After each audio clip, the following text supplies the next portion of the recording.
I did a video on accountability and my 5-step process for how to hold people accountable and to get more done.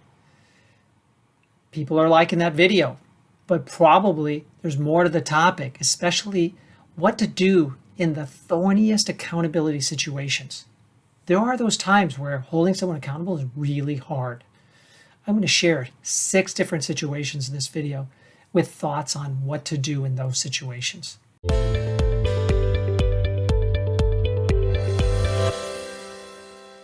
I know accountability isn't easy. If it was, it would be present in all organizations, all families, all clubs, in school, everywhere. Accountability would be present. And imagine what a world this would be like. But that's not the world we live in. So let's talk about real world situations at work that pose difficulties for holding people accountable. All right, situation number 1.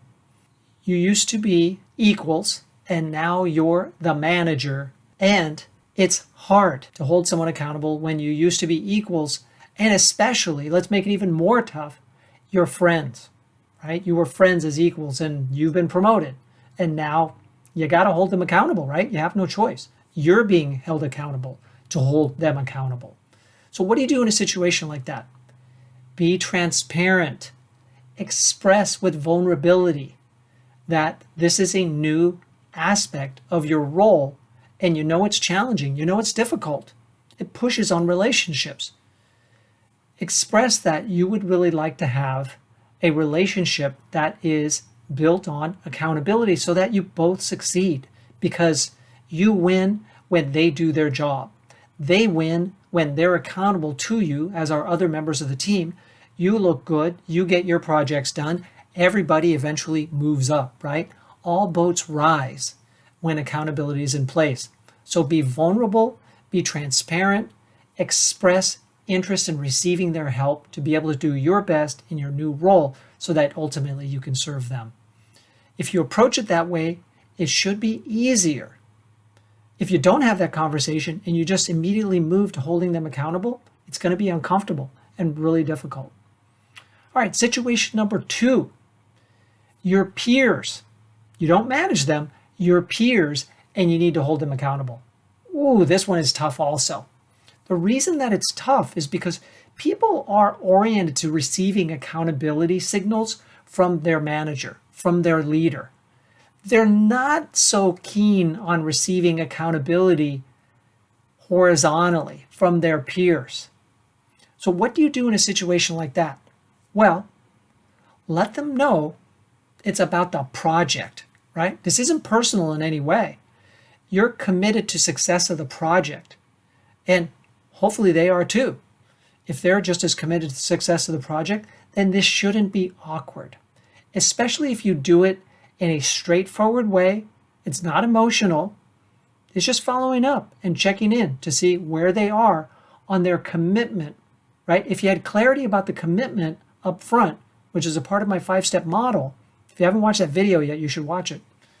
If they have clarity, they know what they're responsible for, and you're being straightforward about it, it shouldn't be awkward. If it is awkward, ensure that they understand this is not personal in any way. And if anything, you'd like to lend support if a helping hand might help them to get through their phase of the project. Again, having conversation and sharing about why you're doing what you're doing generally makes the situation better and more acceptable. All right, situation number 3. The other person doesn't like being held accountable. Have you met some people like that? As soon as you bring up something related to accountability, they get defensive. They put up a wall. They start pushing back. What do you do in a situation like that? Well, first thing, don't let them off the hook. Don't let that sort of bluster scare you away from doing what you need to do, which is ensure success on your mutual work. Because if they're not accountable to what they need to do, that may end up making you look bad, right? You may not be able to do your best with your portion if they don't do their best. So don't let them off the hook. Again, don't make it personal, and let them know up front that you're going to be holding people accountable with them in the meeting. So you're not singling them out in the meeting where you're talking about the project and everybody's getting their assignments. You let everyone know, hey, I think we should all agree to hold each other accountable if we sense that someone is slipping on their timeline. Can we all agree to that? Well, the person who doesn't like being held accountable is now on the spot to agree to that in front of everybody else. If they want to agree to it in a meeting, you got bigger problems, and you probably need to deal with that. But ostensibly, they'll agree, so it shouldn't feel unnatural when you need to hold them accountable. You hark back to what you had agreed to as a team, and you keep doing it. At some point, the other person just starts to realize that this is the way you operate, and it's probably easier if they do their part, at least when you're involved. Right? You can't deal with their accountability issues with everybody in the whole organization, but at least you can make it better with you. All right, next situation. You're working under a really tight timeline and resources are limited. This is difficult. But again, do it anyway. And if there's something in common in all these situations, you do it anyway. And here you empathize and offer to lend support. Could you offer resources that you have access to? Can you pitch in and help them with their part? Again, be transparent about the lack of resources, the tight timeline. So there's no lack of empathy here and understanding, but there's still an interest in accountability. It should help. Eventually, you'll get through the project and hopefully it's a better situation the next time. All right, situation number 5. You have to do it over email. Well, my first recommendation is try not to hold people accountable over email because that's just not the right vehicle to do so. But in situations where you have to, because you just don't have an opportunity to meet with them face-to-face or virtually, you have to do it over email because of the timeline and so forth.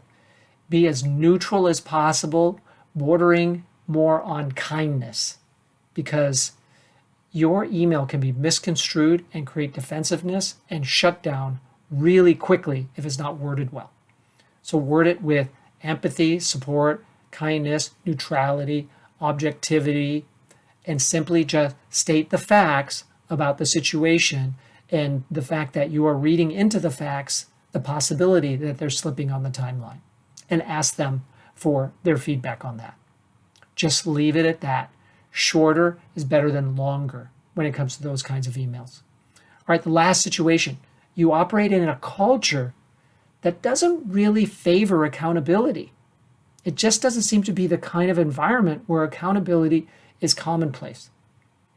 My recommendation here, again, do it anyway, but also be the change that you wish to see in the culture. Be the person who heralds accountability as a virtue and a value that helps the organization meet its goals.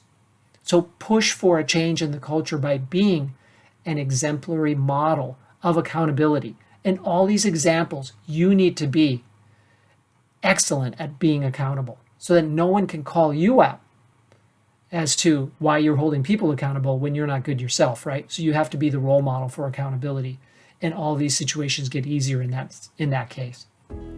I hope these ideas help you to hold others accountable in tough situations.